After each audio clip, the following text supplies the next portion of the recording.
trong oi pa tập lọp mọc theo bên chạp chạp ấy mình là vậy sân hồng po cả pa đam nhà tới pa côn chun po pa oi sau cuộc phiệp lọ mấy côn vậy mới nè không ấy nhá sọ tịch thân ấy nhá nè bảo là họp cho lịch phí trăm tục nè ấy ruột không cùng nô tục cùng nô tịch thân ấy bảo phải chịu bọc mai tại ngõ trăm vào đây cái mà ni hai cứ chỉ xa sầm lên như bọc phẹt gì vậy con tuột bằng vốn mới nè sầm rọ tịch thân ấy mình men phụ dương sầm đánh tê cá chứ chặt này sầm cream liên phiên bị ta lịch phí những nơi trăm lâu rồi ngày chặt mà ta chọc cream bong tàu mờ cồn nào mờ cồn là bụng nấu con chập một bệ là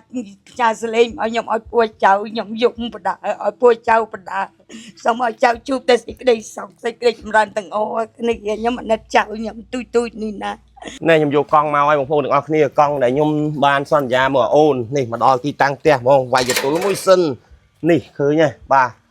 mà krom cua sa vậy con toพอយើងcácបងប្អូនទាំងអស់គ្នានេះល្មិចល្មក់ទៅសល់ទុកនៅកូនប្រុសកូនខ្លួនឯងស្រឡាញ់កង់នេះហេកូនស្រឡាញ់ពីមុនមកដែរមានអ្នកទិញឲ្យកូនអត់ធ្លាប់ហើយឥឡូវកង់នឹងខូចមែនឯកូនហើយឥឡូវបានហើយយកកង់នេះទៅធ្វើអីសន្យាមួយប៉ាមួយមើលប៉ាពងតែបំរើការពារទឹកដីកូនសន្យាថាកូននឹងរៀនឲ្យបកកែមិនឲ្យប៉ាខុសបំណងទេកូននិយាយទៅកាន់ប៉ាមួយតើនិយាយសន្យាមួយប៉ាថាបានកង់នេះហើយទៅរៀនសូត្រមិនតើលឿនណាខ្ញុំសន្យាមួយប៉ាថាកូននឹងបានកង់នេះហើយបដិញ្ញាថារៀនសូត្រឲ្យបកកែតើកូននឹងខំរៀនឲ្យបកកែប៉ាមិនបារម្ភពីកូនទេប៉ាមិនបារម្ភពីកូនទេស บายចិត្តឲ្យកូនពេលដែលបានកង់ចឹងបាយហើយសុបាយមិនសក់ទឹកភ្នែកចឹងកើតអីគេនឹកប៉ាមែននឹកប៉ាពេកមែនណាកូននឹកប៉ាអត់នឹកប៉ុណ្ណាកូនចង់ឲ្យប៉ាត្រឡប់មកផ្ទះវិញឆាប់ៗទេមានអ្វីសំណងពោកាប៉ាផ្ដាំផ្ញើទៅប៉ាកូនពោទៅប៉ាជូនពោប៉ាឲ្យសុខភាពល្អមិនកូននិយាយមើលឲ្យប៉ាសុខភាពល្អ nè không ấy nhá sọ tịch thân ấy nhá nè bảo là họp cho lịch phí trăm tục nè ấy ruột không cùng nô tục cùng nô tịch thân ấy bảo phải chịu bọc mai tại ngõ từ bố nhung xung nhịp xui tại can bong bong được ngày nay nhung cư mà đo nơi tịch đây khai ba tờ bó này khang mò cô nè mà bong sậy to xung chmua bong tích bong chmua ấy bong khôn chà ở đây chmua ly phiệp ở đây bong thui đại bong kết ta hiền chùa một nơi khang na bong khang prasad prevahia khang prasad prevahia bong nó chà bạn bay kiaประมาณkhaiประมาณngày hai bong tăngពីសង្គ្រាមមក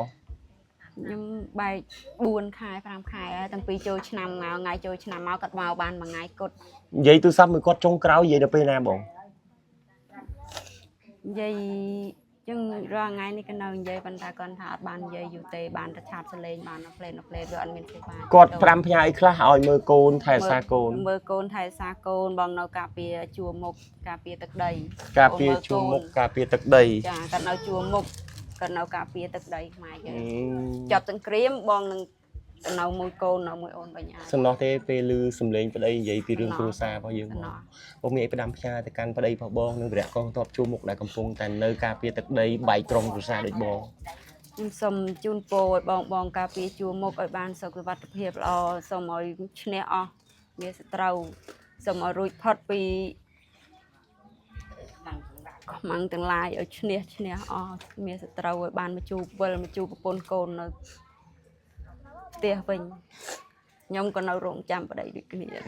បងដតីមកនេះហើយគឺជាសារសម្លេងរបស់ភរិយាវរៈកងទ័ពបងប្អូនមើលណាសម្រាប់ទឹកភ្នែកមិនមែនពួកយើងសម្ដែងទេការជឿចាប់នៃសង្គ្រាមឈ្លានពានពីកាលលេខ2ខ្ញុំនៅចាំផ្លូវរាល់ថ្ងៃឆាតមកទៅចប់សង្គ្រាមបងទៅមើលកូននៅមួយកូននៅមួយអូនវិញបងប្អូនមើលនេះហើយគឺជាសម្រែកសម្លេងស្រក់ទឹកភ្នែករបស់ក្រុមគ្រួសារវរៈកងទ័ពណាបងប្អូនមើលក្មេងៗ3ឆ្នាំ4ឆ្នាំ2ឆ្នាំ8ឆ្នាំកូន3កូន4បែកប្តីបែកឪបែកឪពុកអានឹងហើយសង្គ្រាមណាបងប្អូនទាំងអស់គ្នាអញ្ចឹងបើបងប្អូនអាណិតក្រុមគ្រួសារវរៈកងទ័ពចូលរួមតិចក្តីច្រើនក្តីតាមតែសទ្ធាបងប្អូនណាបងនៅនេះភូមិអីឃុំអីបងស្រុកថ្មខូលខេត្តបាត់ដំបងភូមិកុកឃ្មុំ không có mong phun vào thằng trường លេខទូរស័ព្ទបងលេខប្រហែលដែរដើម្បីឲ្យបងប្អូនរបស់យើងគាត់ចង់ចូលឧបត្ថម្ភ Sơn cao 7 8 cốt sai 2 5 8 3 បាទអត់មាន Sơn cao 8កូដ 7 8 cốt sai 2 5 8 3 បងអត់មានលេខ QR code ABA ឬធនាគារផ្សេងៗទេណោះមានតែលេខហ្នឹងទេអញ្ចឹងបងប្អូនទាំងអស់គ្នាអាចតាក់ទងតាមលេខមកជួយគាត់បានណាចូលរួមជួយតិចក្តីច្រើនក្តីក្នុងនាមយើងជាខ្មែរហើយខ្ញុំបានយល់នេះគោងៀតគោអីមកច្រើនដែរបាទ2 3គីឡូ1គីឡូ30 40ដុល្លារជូនបងទុកហូបមាននំហើយបានទិញកង់នេះមួយជូនអាអូនដើម្បីឲ្យគ្នាបានទៅរៀនណាកង់នេះតម្លៃ330000តែគេលក់ឲ្យតែ27000ទេអរគុណដល់លោកពូលក់កង់នៅថ្មគោលហ្នឹងផងហើយនេះនំអីទុកជូនក្មេងៗបងប្អូនមើលផ្ទះនេះគឺពិបាកមែនណាអ៊ំពូមីងគាត់មកមើលនេះអ៊ំប៉ាត់ប្រកាសមែនអត់អ៊ំបាទគាត់មានប្តីជាទាហានមែនអត់បងច្បាស់អត់មានខ្លាំងវីដេអូនេះបាទនៅភូមិអីឃុំអីអ៊ំបាទឃុំកុកឃុំបាទនេះសិតតាអ៊ំបាទសិតអ៊ំពូមីងដែលរស់នៅទីនេះហើយអញ្ចឹងបាទស្រក់ទឹកភ្នែកពិបាកចិត្តណាស់បាទបាទអាណិតចៅនេះអ៊ំមកនេះតិចមើលអ៊ំអាណិតចៅដល់កម្រិតណាមើលអ៊ំសុំបង្ហាញអារម្មណ៍តិចមើលអ៊ំអាណិតចៅអ៊ំអង្គុយមកអ៊ំអត់អីទេអង្គុយមកនេះអាណិតចៅទូចបាទលពុកនៅកងទឹកមកពេលណាផ្ញើសលេងឲ្យខ្ញុំឲ្យពួយចៅខ្ញុំយំបដាឲ្យពួយចៅបដាសូមឲ្យចៅជួបតែសេចក្តីសុខសេចក្តីចម្រើនទាំងអស់គ្នាខ្ញុំអាណិតចៅខ្ញុំទូចនេះណាគាត់ត្រូវជាចៅបកើតឬក៏ចៅអីដែរចៅចដូនមួយនោះ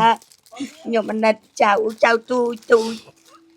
អ៊ំមានអីអំពាវនាវផ្ដាំផ្ញើជូនសពរបស់ជនសូមផ្ដាំផ្ញើណែកងទ័ពយើងឲ្យជួបតែសេចក្តីសុខសេចក្តីចម្រើនទេវតាទាំង8ទិសតាមថែរក្សាក្រុមគ្រួសារ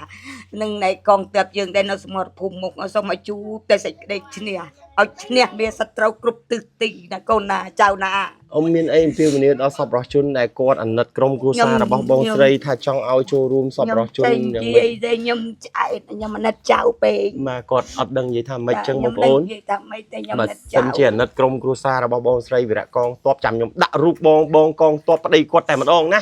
ធ្វើសង្គ្រាមពិបាកមិនអីមិនបងប្អូនចូលរួមទៅតិចក្តីច្រើនក្តីវាជាទឹកចិត្តខ្មែរស្រឡាញ់ខ្មែរហើយខ្ញុំចេញពីនេះខ្ញុំបន្តទៅជួយទៀតណាបញ្ញាចៅខ្ញុំផ្ញើសលេងមកខ្ញុំឲ្យពួរចៅយំផងអីផងទៅអាណិតចៅបាទយល់ទឹកចិត្តលោកយាយយល់ណាស់សូម្បីខ្ញុំមិនមែនជាក្រុមគ្រួសារក៏ដើរជួបទាហានខ្ញុំពិបាកដូចគ្នាអញ្ចឹងខ្ញុំ5ផ្ញើទៅដល់អ្នកដែលប្រើប្រាស់ផលិតផលផ្ទះលេខ2គួរតែចងចាំថារឿងនេះគឺជារឿងដែលត្រូវពហិការដាច់ខាតណាបន្តការប្រើរបស់គេស្មើនឹងបំផ្លាញជីវិតក្រុមគ្រួសារប្រជាពលរដ្ឋខ្មែរវីរៈកងទ័ពខ្មែរទាំងអស់គ្នាកុំភ្លេចបងប្អូនណាចូលរួមជួយបងស្រីបានតាមសទ្ធាដែលខ្ញុំដាក់លេខទូរស័ព្ទគាត់ឲ្យទេទៅគាត់ផ្ទាល់ទៅមិនទេមកខ្ញុំទេហើយហាមមួយទៀតអារឿងនេះដែលបន្លំដាក់ QR code ណាថតរូបកងទ័ពដាក់ account ដាក់ page ដាក់ QR code ខ្លួនឯងដើម្បីបោកលុយប្រជាពលរដ្ឋកុំធ្វើទាំងអស់នឹងទៀតខ្ញុំដាក់លេខគាត់ផ្ទាល់បងប្អូនទេទៅគាត់ផ្ទាល់ទៅអាហ្នឹងគឺអត់ពិបាកគេបោកអត់ពិបាកខុសអីទេដាក់ QR code តាម comment មានអ្នកធ្វើ QR code ទៀតអញ្ចឹងខ្ញុំអត់ដាក់ទេខ្ញុំការពារអញ្ចឹងបងប្អូនអាចទេទៅគាត់បានលេខប៉ុន្មានម្ដងទៀតបងលេខ097 8កូដ42 583បាទចឹងបងប្អូនអាចទេទៅជួយគាត់តាមសទ្ធាទៅអរគុណបងប្អូនទាំងអស់គ្នាខ្ញុំមានលទ្ធភាពប៉ុណ្ណាខ្ញុំជួយប៉ុណ្ណឹងអរគុណជំរាបលាពុកម៉ែបងប្អូនទាំងអស់គ្នា